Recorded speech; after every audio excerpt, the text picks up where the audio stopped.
Aprendamos economía. La economía del siglo XXI. Propuestas, análisis y temas relacionados en tu propio idioma. Aprende con los expertos.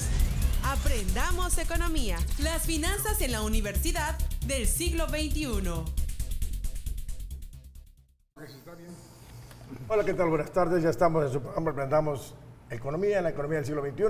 Y estamos en su canal 35 de TV UJAT, en canal 9, en ¿cómo se llama? En Cablevisión, y en la emisora de aquí de TV UJAT, en Radio UJAT, en el 107.3 de FM. Fíjense que nosotros les saludamos gustosamente desde aquí de las instalaciones de Canal 35, pero estamos un poco consternados, un poco tristes el día de hoy por las noticias que se han difundido a lo largo del territorio de ancho, a lo largo y ancho de nuestro territorio nacional, del terremoto que se ha generado en zonas del centro de la República, en el Distrito Federal, en Puebla, en Morelos.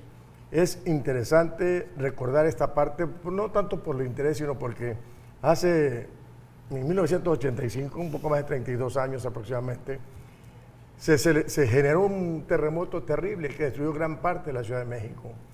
Y estaban recordando precisamente este día, el día de hoy, hicieron un simulacro inclusive para recordar toda esta situación del terremoto que se generó en el 85.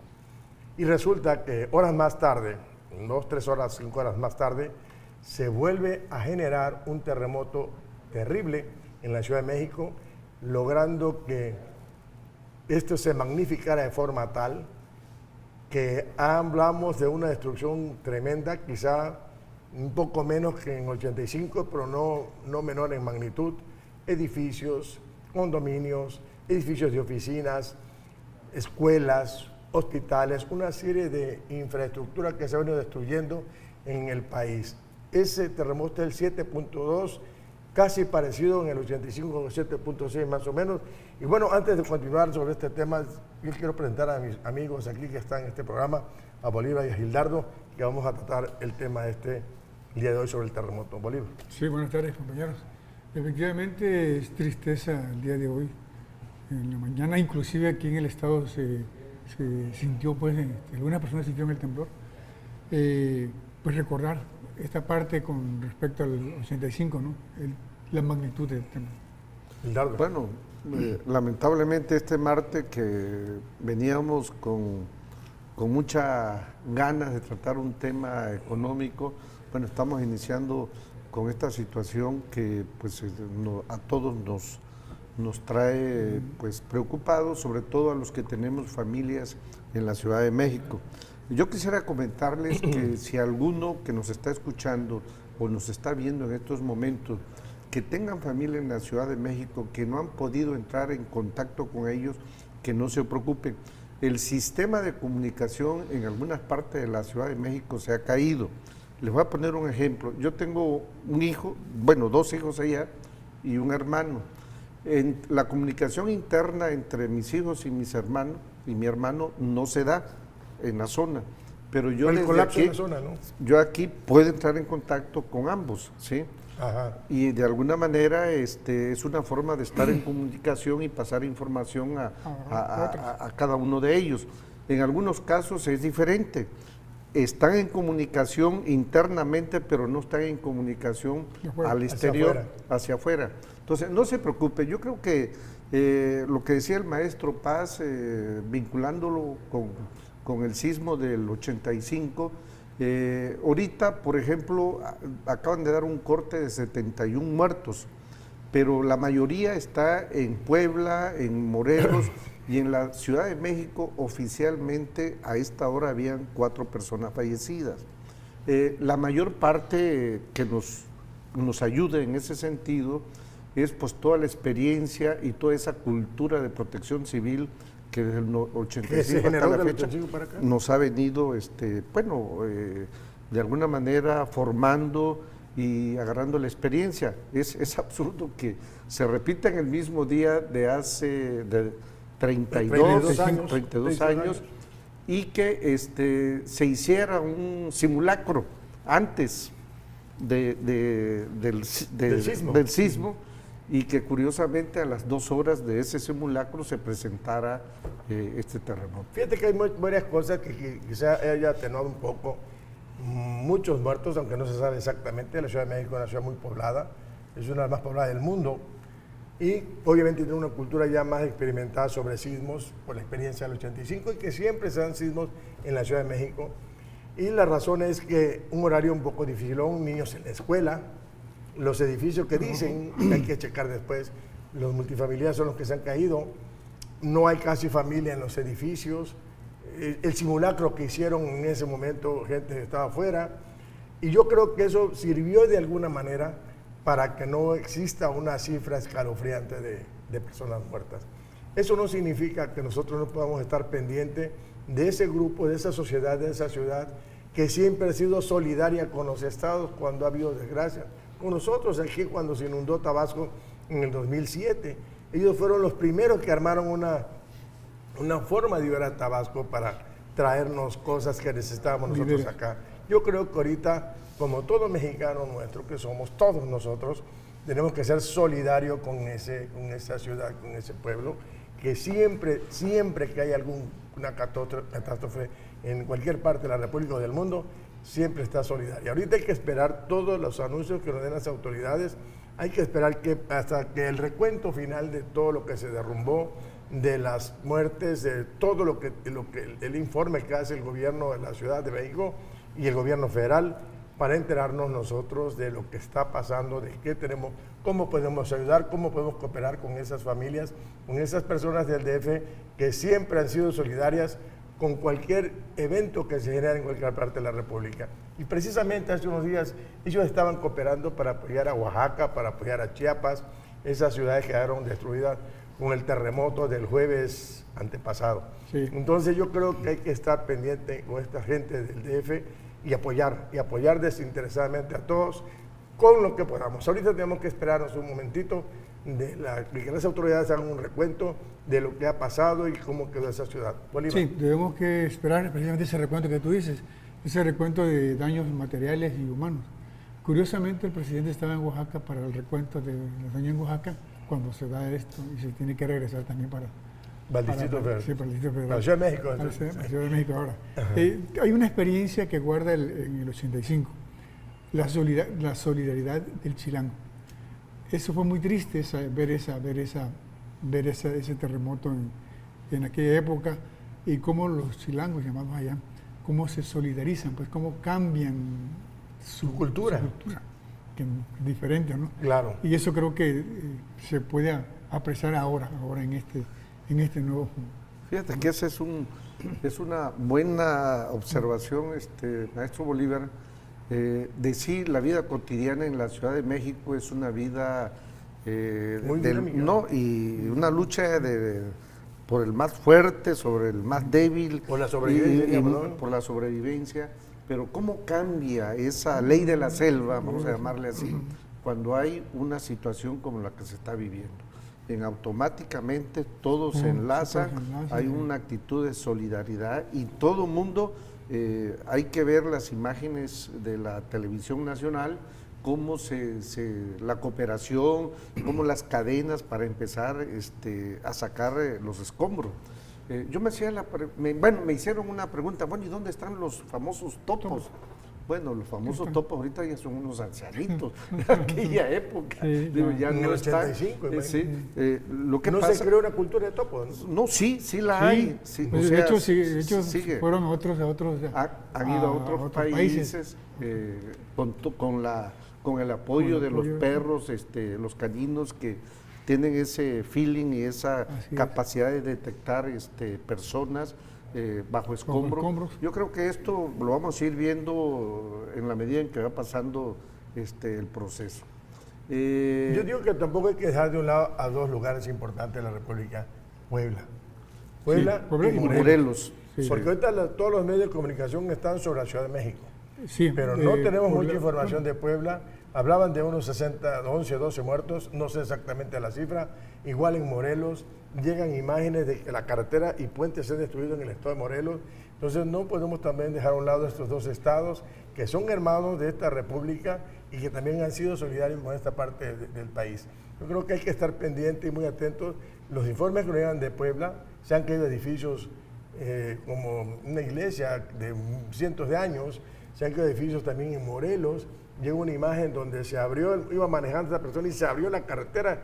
Dice que a tiempo pudo frenar y pum, y se cae el puente. Entonces, yo creo que hay que estar pendiente no nada más con la Ciudad de México, sino qué está pasando en esos dos estados de la República, Morelos y Puebla y Morelos, que sí, es quizás en Morelos donde mayor reporte de personas fallecidas hay.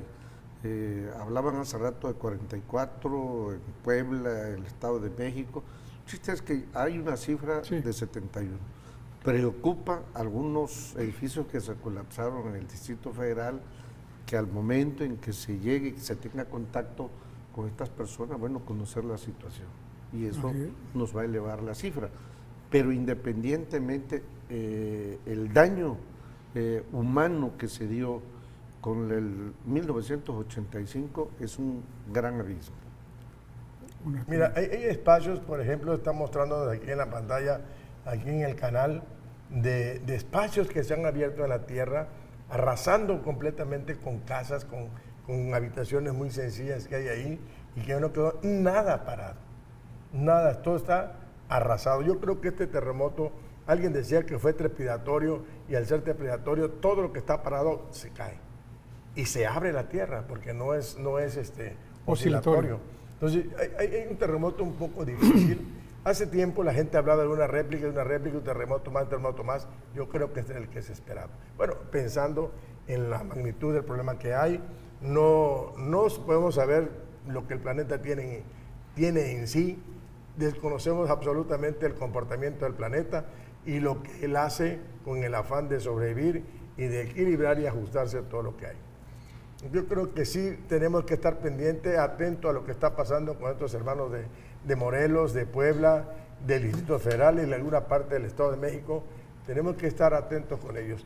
Pues vamos a seguir platicando un poco sobre este tema del terremoto en la parte del centro de la República, ahorita que regresemos de este corte.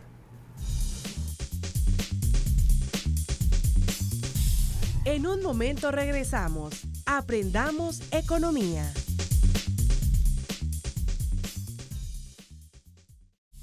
Continuamos en Aprendamos Economía. Estamos de regreso con su programa Aprendamos Economía en la economía del siglo XXI. Llámenos aquí al estudio, al teléfono 358-1596. Inclusive, pues yo creo que podríamos contactar, como decía Gildardo hace un ratito, el hecho de que si no puedes algún familiar tuyo, podemos darte la idea de cómo contactar con ellos, probablemente internamente en la Ciudad de México o en esos lugares donde está colapsado el problema de la comunicación. Pues algunas ideas, por ejemplo, comunícate directa o indirectamente con otro para que triangule y puedas enterarte qué está pasando. Fíjense que una cosa importantísima de la tecnología en este momento son los llamados teléfonos celulares. Porque en la época del 85 no era muy común el celular y se colapsan las líneas domésticas por el derrumbe de los postes y torres. Hoy por hoy no, hoy tenemos este teléfono móvil que nos permite comunicarnos con todos los demás, porque hay teléfonos satelitales y que pueden llevar la comunicación con quien tú quieras. Entonces, comuníquense con estas personas, con sus familiares. Aquí el canal pues no tiene ahorita una red disponible sobre este tema.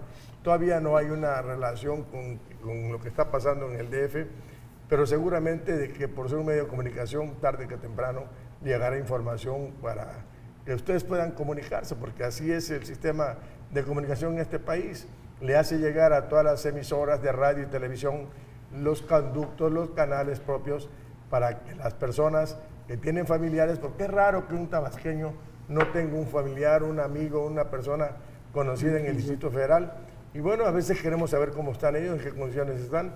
Seguramente el gobierno federal al rato ya va a llegar a las telecomunicaciones, a las televisoras y emisoras de radio del país, los conductos o la forma de cómo pueden comunicarse con sus familiares que tienen allá en esa parte del país, en la Ciudad de México. Sí, la comunicación es diferente ahora. O sea, la tecnología ha avanzado de tal suerte que mediante los grupos, por ejemplo, de WhatsApp o de Face, puedes comunicarte y sacar adelante la información.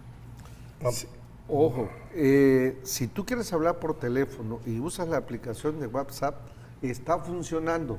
Si tú quieres hablar normalmente de tu celular a otro celular, puede haber interferencia, puede haber una diversidad de bloqueo, obstáculo. Muchas veces no puedes tener contacto porque las redes están cargadas tanto que no permite el acceso. Claro. Si usan la aplicación de WhatsApp para hacer la llamada, no va a estar cargada porque cuesta, ahí te va a costar. Sí, claro. Hay otro detalle, fíjate que los hospitales públicos y privados del DF y de Morelos y de Puebla están recibiendo a todos los heridos por el sismo sin ser derechohabiente, sin ningún registro. Simplemente con que estés herido o lastimado por el sismo, pueden llevar a estas personas a esos lugares. Acuérdense que nosotros no nada más nos comunicamos por vía cable o canal, sino la misma internet, el mismo internet, el podcast, todas estas formas, el www comunica nuestro canal de televisión de aquí de TV UJAT, tiene comunicación a nivel mundial y va a través del internet. Entonces yo creo que si alguien nos está viendo, alguien que nos esté viendo en el DF o en esa zona y no sabe qué hacer y hay alguna persona herida, llévela a cualquier hospital del Distrito Federal, sea público o privado, o de Morelos, o de Puebla, o del Estado de México, que los están recibiendo gratuitamente. Y la comunicación sobre todo, que gracias a Dios realmente hoy por hoy una de las bondades de la tecnología es precisamente los teléfonos móviles, claro, porque no son muy dependientes de líneas estáticas, sino simple y llanamente a través de las ondas es que nos comunicamos. O sencillamente de las redes, por ejemplo, un amigo las redes sociales. Un amigo nuestro está presentado en la Ciudad de México, Mario. Y pudo comunicarse por el WhatsApp.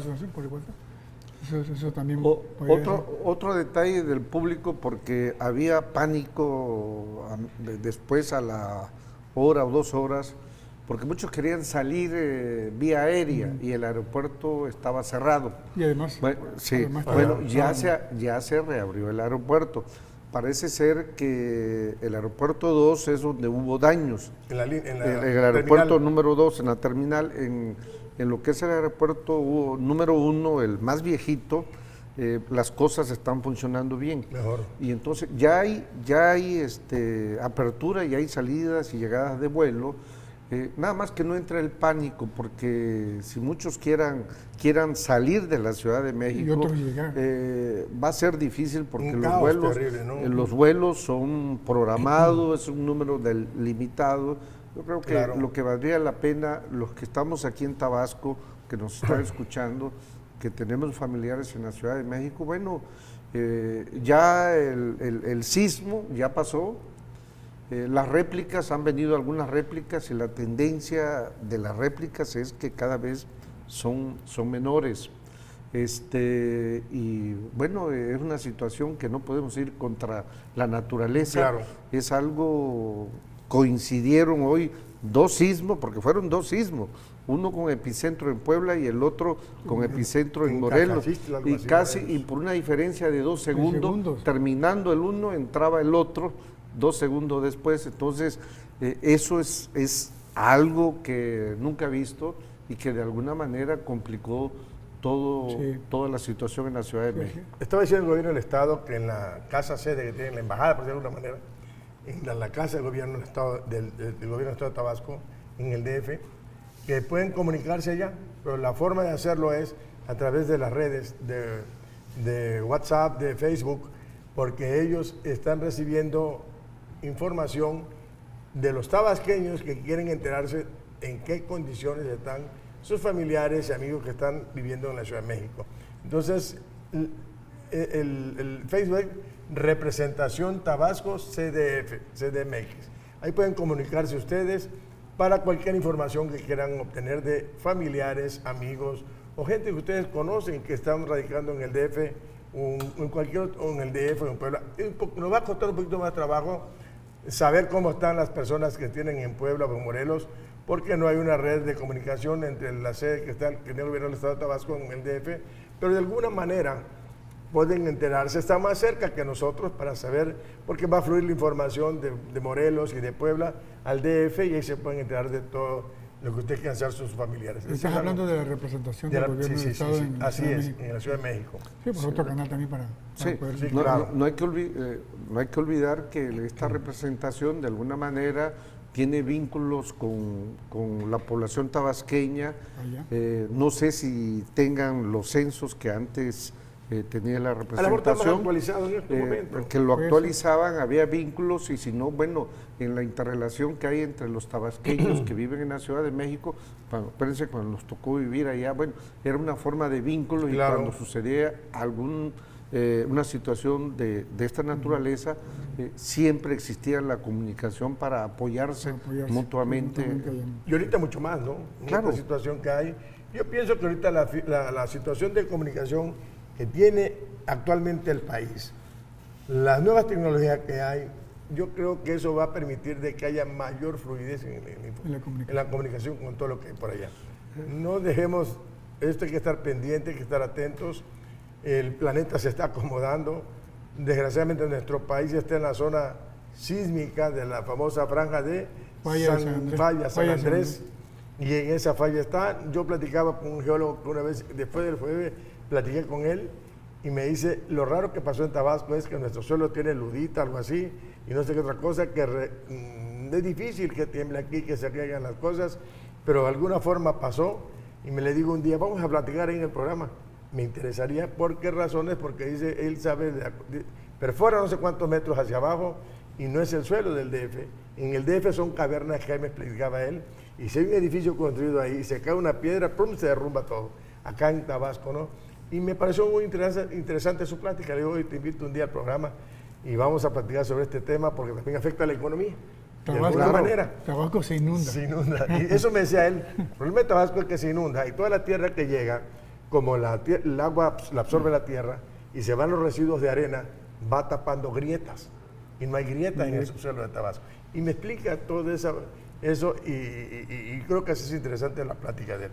Pero yo creo que seguimos atentos nosotros con este problema que tenemos a nivel nacional, este sismo que nos ha afectado directa o indirectamente a todos los mexicanos, porque de alguna manera nos golpea, nos entristece, y más ahora acaban de pasar estas fiestas que es de celebración de independencia.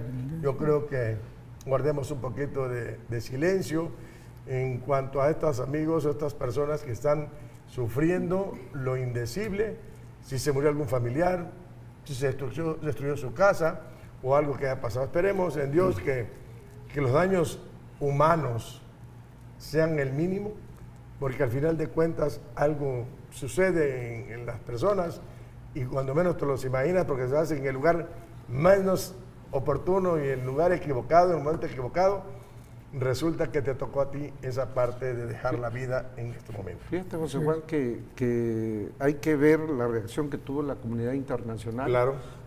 Curiosamente, Donald Trump se suma y está con los mexicanos. Esperamos que esa solidaridad continúe independientemente de esta situación crítica. Pero la mayor parte de los periódicos a nivel internacional han tomado el tema, preocupados por esta situación, porque coincide con el día en que sucedió hace 32 años el terremoto de 8.1. Sí, porque el que acaba de pasar fue 8.12, no por una décima más.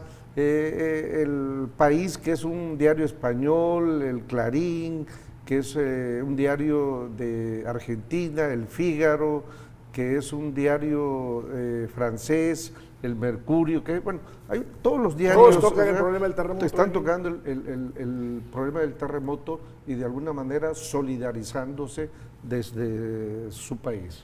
Antes del corte, quiero comentarles de que el gobierno del Estado, Protección Civil, Pemex, Conagua y todo lo que tiene que ver con las presas del Estado en Chiapas y Tabasco están reportando de que no hay ningún problema con esas instalaciones, que estemos tranquilos. Obviamente se mueve la tierra, pero yo creo que esas construcciones hasta ahorita han resistido a los embates de la naturaleza. Y no hay por qué angustiarnos ni preocuparnos nosotros sobre este tema de las presas que están en los embalses del Alto de Chiapas y no tenemos que angustiarnos. Aquí no afectó esa parte. Inclusive el terremoto del jueves se decían muchísimas cosas de la presa Malpaso, de la presa Que se había Chicoacén, de roto, toda- Chicoacén, que sí. se había bretado, que se había roto. No es cierto, porque si hubiera sido así, ya no estuviera la presa funcionando en este momento. No, no estuviéramos Ni aquí. estuviéramos aquí platicando Ya aquí estoy. en nuestro programa Aprendamos Economía. ¿Eh? Estemos tranquilos, obviamente con respeto, con tranquilidad, con apoyo solidario a todas esas personas que están ahorita intranquilos y sufriendo. Nos vemos al ratito, que regresando a este corte, seguimos platicando sobre estos temas. En un momento regresamos. Aprendamos Economía.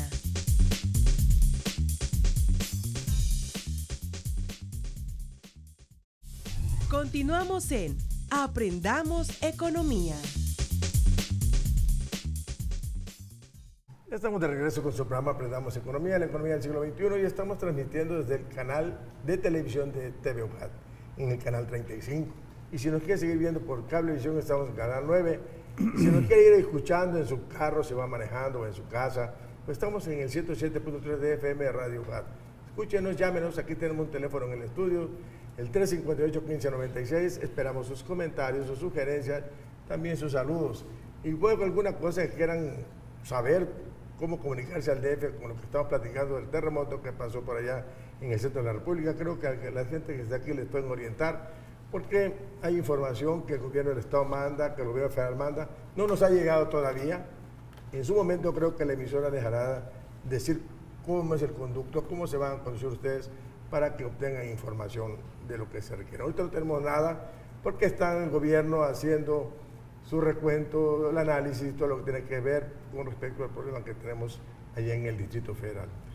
Pues seguimos platicando con nuestros amigos Hildardo y Bolívar sobre este tema. Realmente no tenemos planeado nosotros hablar sobre este terremoto. No estaba en el programa de hoy, pero no podíamos dejarlo a un lado nosotros, porque teníamos un programa bastante interesante que tratar el día de hoy, que hoy vamos a tratar de llevarlo, quizás con algunos recortes, porque vamos a revisar el presupuesto del gobierno de la Federación del 2018.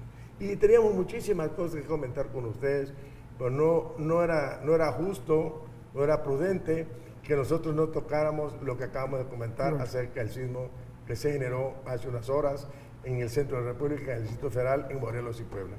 Pero bueno, en esta segunda parte del programa vamos a empezar a analizar nosotros todo este presupuesto que se generó o que se va a generar o que se ha planteado para que el gobierno federal gaste en el próximo año. Yo aquí platicaba con mis amigos acerca de esto. Es un presupuesto que el gobierno federal presenta y que pretende gastar más de 5 billones de pesos y más de 113.400 millones de pesos más que el año pasado. ¿En qué lo quiere gastar? Ahorita lo vamos a analizar. Yo revisaba hace unas cifras que teníamos antes de entrar con ustedes y hemos visto que empieza un presupuesto en el 2012 de 3 billones 700 mil, en el 13 con 3 billones 956 mil, y de ahí subía 4 billones y siguió en 4 billones con 600 mil, luego a 700 mil, y hoy ya son 5 billones y 5 millones de miles de millones de pesos. ¿Cuánto es eso en dinero? Ni idea tenemos nosotros. Entonces, naturalmente que ese gasto va a estar destinado para que el gobierno ejerza su función administrativa de lo que aquí se realiza en el país. Empezamos la plática, Hildardo, Bolívar, ahí dejamos en la mesa esta parte del presupuesto del gobierno federal. Bien. Yo revisaba una parte de que el ingreso del gobierno va a obtener son cerca de 4.000 billones de pesos sus ingresos para ejercer, pero tiene un déficit muy grande que va a pedir un ingreso que tiene que pedir un endeudamiento de más de 400.000 millones de pesos. Va a pedir una deuda, va a endeudarse el gobierno federal con 470.000 millones para cubrir su déficit. ¿A quién se lo va a pedir? A la banca interna, a los ahorradores. El gobierno pretende realizar su gasto con las aportaciones de la gente que paga mi impuesto, de los que pagamos impuestos, por las ventas del petróleo, por el ajuste del dólar, porque van a vender 880,000 barriles diarios de petróleo, y por todos esos ingresos que tiene el gobierno, con eso pretende ajustar su presupuesto de gasto. El presupuesto creció un 2.4 o un 2.5% comparando con el año pasado. Pretende aumentar más de 113,000 millones de gasto público. Es un año electoral, es un año político, y ahorita con lo que se suma con esta problemática que hay en el país, entonces creo que es un presupuesto bastante difícil de ejercer. Es un presupuesto que ha comprometido cerca del 60% del Producto Interno Bruto del país. Entonces creemos nosotros que por ahí está la dinámica del análisis de este presupuesto, un presupuesto que ya inclusive ya se habla de ajustes de más de 28,000 millones de pesos. Yo creo que por ahí empezamos a analizar esta parte. Sí, que inclusive hasta se habla de una reducción. Bueno, a esto que tú dices se le debe añadir Oaxaca y Chiapas a esta parte de reconstrucción. Pero sí, para eso existe un fondo, pero, ¿no? Sí, pero la reconstrucción, el fondo que ya habían destinado el 50% para Guerrero, Oaxaca y Chiapas, de ese fondo. Ahora tienes que aunarle la reconstrucción del Distrito Federal, de la Ciudad de México. Se complica más. Pero lo sorprendente es que hace rato, ¿cómo creció este presupuesto de 3 billones que hablabas hace rato a 5 billones? Un 41%. 2,000 millones en menos de 5 años. 40 y tantos de incremento.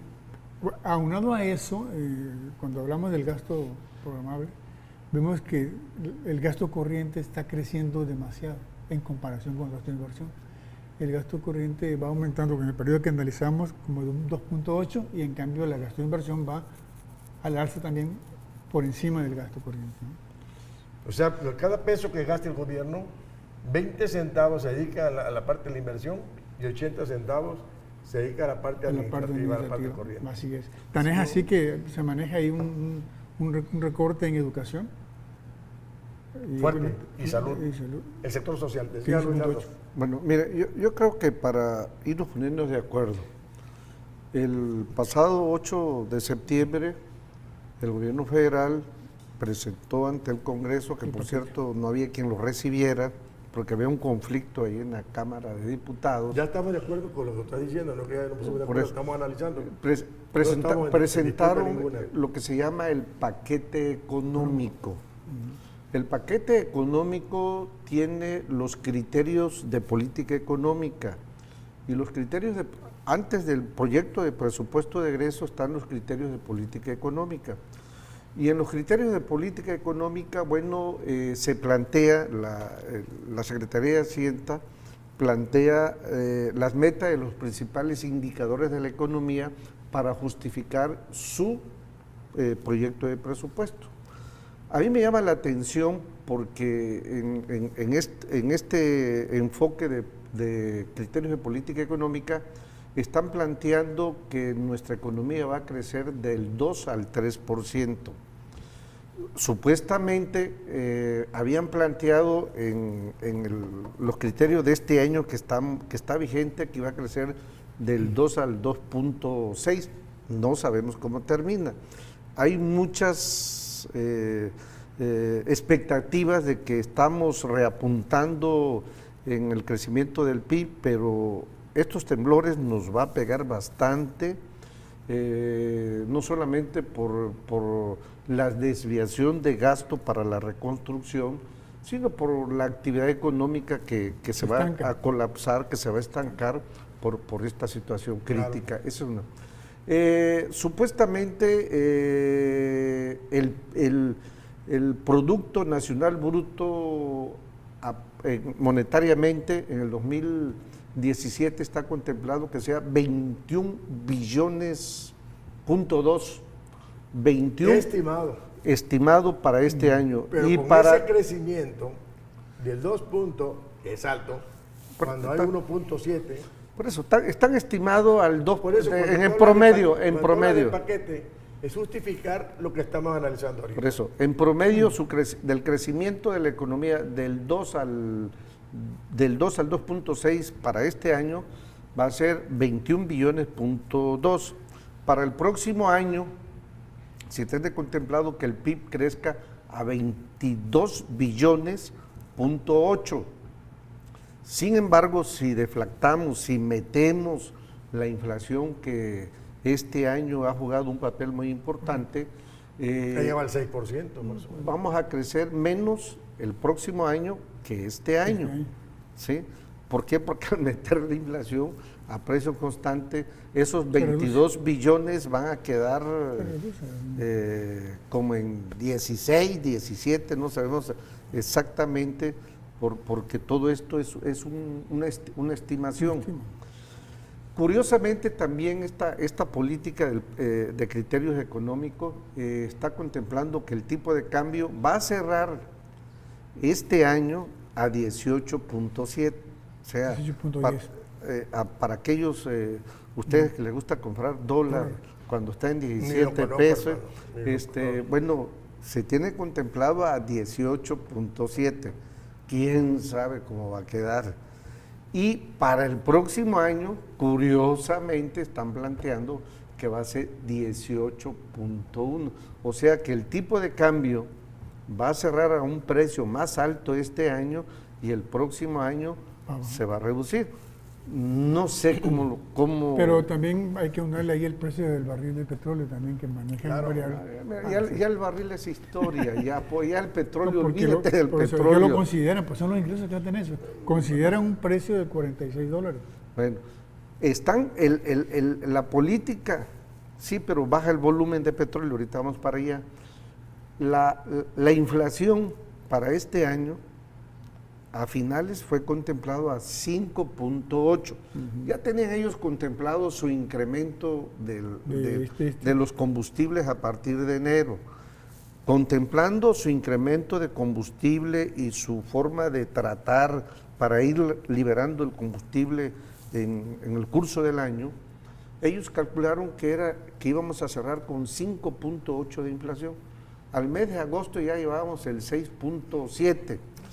Y que era uno de los índices más altos a nivel nacional, desde no sé cuántos años. 2000, no sé, 8 creo. Bueno, y yo no veo cómo se reduzca o cómo vaya bajando. Ellos le apuestan que el próximo año va a tocar fondo, como dicen, y de ahí si ya tocó piso, pues ya no hay para dónde irnos, ¿no? Depresión absoluta. Ellos contemplan que el próximo año vamos a regresar al 3%. ¿El 3%? Bueno, Dicen ellos. Dice la Secretaría Mira, de yo Hacienda. creo que hay ciertas presiones que tiene la economía nuestra, entre ellas habla de la cifra de la inflación, que van del 6, yo no entiendo que en pocas veces bajen 3 puntos, pues van a dejarlo en 3.9.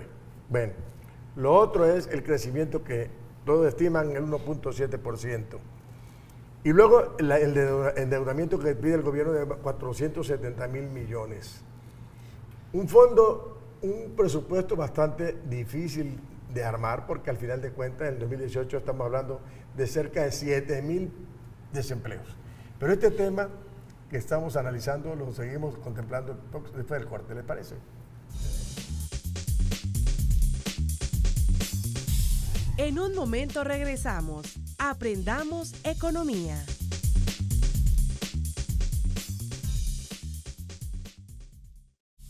Continuamos en Aprendamos Economía. Ya estamos de regreso con su programa Aprendamos Economía, la economía del siglo XXI. Y seguimos platicando con Bolívar y con Gildardo este tema muy interesante, el presupuesto federal que se va a aplicar el próximo año, en 2018. Esto, como decíamos hace un rato, el paquete económico ya lo tiene la Cámara de Diputados y como que los senadores están en revisión. Es un presupuesto que entra, al final de cuentas, todo lo que entra ahí, ley de ingresos, ley de egresos, todo lo que mete el gobierno en eso que le llaman paquete, es porque con eso justifican lo que se van a gastar, en pocas palabras. Todos los documentos que hay, leyes y demás leyes y reglamentos, son la parte legislativa que justifica lo que van a gastar ellos. Así es. Entonces, naturalmente, que nosotros estamos revisando lo que le interesa a la población, es lo que aportamos nosotros como personas que pagamos impuestos y que de ahí el gobierno ejerce ese gasto público para contribuir y facilitar la producción en el país, para generar empleo, para crear obras de infraestructura, para administrar la economía, que es responsabilidad del gobierno y por la cual él pues utiliza estos ingresos para administrarlo. Y seguimos revisando este presupuesto porque de alguna manera Tabasco y toda la República, y todos los tabasqueños, todos los mexicanos nos vemos directa o indirectamente beneficiados o no con este presupuesto. Y estamos hablando precisamente con Gildardo Bolívar, analizando esta parte. Ya vamos en la recta final del programa, pero vamos a querer dejar algo ahí establecido, porque si es posible, el próximo programa que tengamos con ustedes, seguimos analizando algunas cosas que se nos quedan afuera por el tiempo. Gildardo, decías algo. Sí, le decía que las metas que el paquete económico en su criterio de política económica, que es lo que plantea. Decíamos que el tipo de cambio de nuestro peso con el dólar supuestamente cierra en 18.7 en diciembre. Eso estiman. Eso estiman. Y para el próximo año va a bajar la relación del tipo de cambio a 18.1. Algunos dicen hasta 17, eso estiman. Eso estima para el próximo No, año. pero Es decir, la que estimación es 18.1. uno para el próximo año. Sí, para el próximo año. Y un dato que me llama mucho la atención, que me gustaría revisar bien cuánto llevamos en el segundo trimestre de este año. Del 17. Del 17, porque ellos plantean que la cuenta corriente, el déficit de la cuenta corriente de este año van a ser 20.457 millones de dólares y para el próximo año van a ser 23.300. El déficit de la cuenta corriente para el público que nos está viendo y que nos están escuchando también por radio es un integrante de la balanza de pago. El déficit de la cuenta corriente es cuando se hace una relación de lo que exportamos e importamos. Si exportamos más de lo que importamos, tenemos un superávit en la balanza comercial, le llamamos. También tenemos una cuenta de servicios. Si nosotros tenemos a nivel internacional más atención de servicios de gente externa en el exterior, que lo que nuestras actividades económicas nos permitan hacer uso de servicios en el exterior, bueno, si tenemos más, vamos a obtener también un saldo positivo. Pero si al contrario. Pero si es al contrario, normalmente es al contrario con nosotros, tanto en la balanza comercial como en la balanza de servicio. Entonces, si compramos más. Es que siempre compramos más y vendemos, pagamos más servicios, claro. ¿sí? En todos esos aspectos. Entonces eso, tenemos un déficit, es algo endémico ya en nuestra cultura, balanza, ya en nuestra estructura. ¿Sí? Preferimos siempre los Pero no puedo entender por qué. ¿Por qué? Bueno, cuando se puede subsanar esa parte de déficit comercial. Tenemos la predisposición de adquirir siempre cosas del extranjero, ¿no? Pues sí, pero ¿por qué esa cultura de si puedes pagar? ¿Por qué no importa? No, porque en algunos casos no lo producimos, ¿no? En algunos casos no lo producimos. Pero la mayor parte se va bien el precio o bien la calidad, ¿no? Pero siempre es así, ¿no? Hay una predisposición hacia el exterior. Pero en este momento nosotros compramos más de lo que podemos vender. Y ahí es el caso que decías del déficit, Gildardo. Sí, yo y el déficit de varios miles de dólares. Pero yo siento que más que compremos así al exterior, como que compramos para consumir. No, importan cosas. Yo creo que ahorita estamos dentro de una dinámica, el hecho de que tengamos empresas transnacionales aquí que requieran refacciones o insumos de otros países, sobre todo con China, tenemos claro. Un gran déficit con China, con algunos países asiáticos. Bueno, eso es una demanda que la actividad económica que tenemos en nuestro país de empresas transnacionales es traer esos insumos para acá y eso pues de alguna manera nos genera un déficit comercial, porque aunque exportemos a Estados Unidos y aunque tengamos con Estados Unidos un superávit comercial por los bienes que estamos exportando a Estados Unidos, cuando sumamos todo lo que se usa en esos insumos, pues no nos salen las cuentas y por lo tanto tenemos un saldo negativo, un déficit. Regresando un poco a lo que es el presupuesto que estamos revisando nosotros, hablamos de las presiones inflacionarias que tendrá el próximo año la economía de nuestro país. Hablamos de que hoy tenemos una inflación de más del 6%, casi el 7%. Hablamos de que nuestra moneda se sigue depreciando de alguna manera, devaluando contra el dólar, porque siguen mandando cifras de más de 18 pesos. Hablamos de que el techo de endeudamiento del gobierno es alto, una deuda interna que se contempla de más de 400,000 millones de pesos. Yo creo que esta burbuja, esas presiones que de alguna manera, estos eventos que mencioné, de alguna manera presionan a la economía nacional y al gasto del gobierno. Yo creo que la tónica por esa ruta es buscar cómo dejar que eso deje de presionar. Inclusive entrevistaban a un personaje de los empresarios y decía por ahí de que quien gobierne el país el próximo año tiene que buscar un pacto fiscal. Porque si revisas, según la OCDE, es el país que menos capta. Yo revisaba cifras y está entre el 18, una cifra rara, 18, 17, 25, 27% es lo que capta el gobierno federal de impuestos. Entonces, como su captación fiscal es de las menores, pon tú el 25%, pon tú el 30%, pon el 50%. No le alcanza para cubrir sus gastos. Y entonces empieza dónde buscar dinero y se endeuda internamente, que la deuda interna es mayor, y entonces el dinero se hace caro. ¿Por qué? Porque gran parte de la masa de dinero que circula se le da al gobierno, que es garantía para que pague lo que pide prestado, y al inversionista privado, al ahorrador, a nosotros no nos llega porque es poco lo que se comercializa como dinero para que el que pide prestado, el empresario o el ahorrador, no alcanza a buscar, y el banco obviamente maneja tasas de interés altas. Y esas son las razones, son presiones que se generan en la economía.